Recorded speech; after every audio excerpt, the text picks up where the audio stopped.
So there we go. Of course, that's a highlight. That's us sitting in the box, and it was Ben Polter of New Zealand who came out strong at the start. Yeah, big boy, throwing his weight around. Nice rail turn. Loved watching Polter surf here. I'm kind of a heavy-footed surfer myself, so I'm excited for when the big boys do well. So Polter, he had a great heat this morning. That was one of his good waves, one of the better waves of the day here.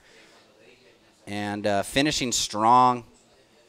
Well, and then it was Vasco Ribeiro of Portugal who just flared up. This was an 8.83. Yeah, making Tiago proud, and this is a kid to watch here. Possibly maybe going to be all the way, and when it's all said and done, you know, maybe on the podium. We're not saying that for sure, but the way he's surfing, he's one to beat. Nice finish in there, and then here's another wave. He had two of the highlights of the day. Vasco Ribeiro out of Portugal.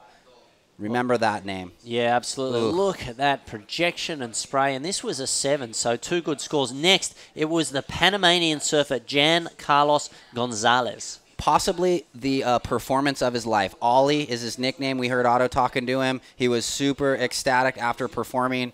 He said, you know, God brought him the waves, and he ripped. Well, he was up against Cam Richards, and check this out, an 8.5. Yeah, Cam's always on point right here. He looks like he's got a good board under his feet, and that we talked about, crucial to have the equipment. Just riding the lip right here, just straight off the bottom, up in the lip. You know, the criteria to the T right here for Cam Richards. And finishing strong. And ordinarily, that would have been a heat-winning wave, but look at Gonzalez of Panama, 9.17 here. Yeah, he said, hold the phone, I'm going to answer back, and he's just throwing the tail right in the pocket. Nice power surfing. And, you know, Panama blew up after this heat win. There was so much excitement on the beach, the screams and the cheers. Great to see. Yeah, and he'll be all over the newspapers tomorrow. And this is Hiroto Arai. This was the last wave, and it gave him the win, 7.39. Yeah, and this was the turn right there. Nice vertical hook with the release, quick float to finish. And just the wherewithal to find this wave in the last 30 seconds to win the heat. And I don't know if you saw the interview, but he had a huge smile from ear to ear. Yeah, he was stoked. Asaya Moniz, an 8 on this wave. Yeah, from that Moniz clan from Hawaii. A little layback Larry, mixing it up. Top turns, releases the tail. And I think he threw the one motion here. Nice no grab, pivots around, nice and clean. A great score. Then we were on to the women, and this was Emma Smith from the UK, an 8.83. Well, the judges love it when the girls throw it on the rail just like she's doing right here.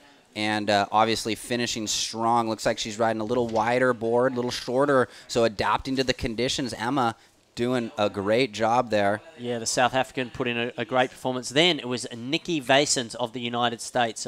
Very experienced when it comes to representing her country. Yeah, she had a little quirky start. Her leash came undone, the Velcro, so her board before this came to the shore. But watch these turns.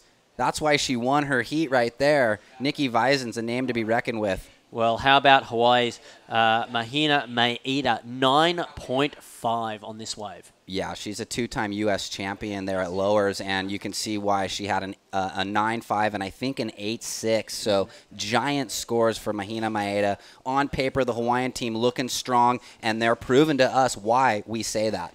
And then it was the Aussie Ellie Jean Coffey with a win with this 7.5. Yeah, she's got the colorful board, and she's mixing up her maneuvers. Love seeing the girls rip. Just look at how loose and flowing in the lip she was right there. She surfed great today. And this is Jake Marshall. Then we went back to the under-16 boys. Look at the style of this kid. This was an 8. Yeah, you stay low like this and you read the wave proper. I know Gally, his main surf coach over in Hawaii, is going to be super stoked on the way he performed today. His parents are down here and his little brothers are also here. So he's got that family backing. And then it was Japan's Takumi Nakamura with this 8.69. Well, I was on break during this heat, and, you know, it was just great to see him chuck the tail like that and surf like a man with a mission. Now, here is Kalani David just a couple of heats ago, the 6.93. Yeah, inspired by Jordy. He talked about it right there. Nice, clean, upside-down one motion. And then Jake Davis, this is the wave we just saw. Nice, smooth down carve transition to not run over a fellow competitor. Quick off the top, and then a late one motion, no grab. One of the most difficult maneuvers in the book right there, and that's why the judges rewarded him Huge. Well, an 8.33 to end the day there. It's been great having you all. Thank you for joining us, of course. We have another 6 days of competition here. And, Ryan, obviously tomorrow we may well start to see some of the repechage rounds, perhaps some eliminations. What do you think that we're going to see in terms of an elevation of both energy and performance? Well, it seems as though the boys are withholding a little bit in the girls. They're not going super huge right now. They know, we talked about it's a long event, and they're building their whole strategy and their scheme of how to take the win. So let's just watch tomorrow in day 3. Do they have the energy? Have they learned the break in the first 2 days? And was the pep talk tonight worthy of elevating their performance? Well, we will see. We'll be back with all of the action and the team energy here at the DAKINE ISA World Junior Surfing Championships, presented by Billabong on behalf of Ryan Simmons, Adam Rapogel, Micah Nickens, and of course Otto Flores, and the entire team here at the ISA Beach Bite that bring you the images, the judges, and everybody here, the 500-odd people that we have as part of this event. Thank you for joining us, and we will see you tomorrow, 7:45 a.m. Panama time. We'll be here. Please join us.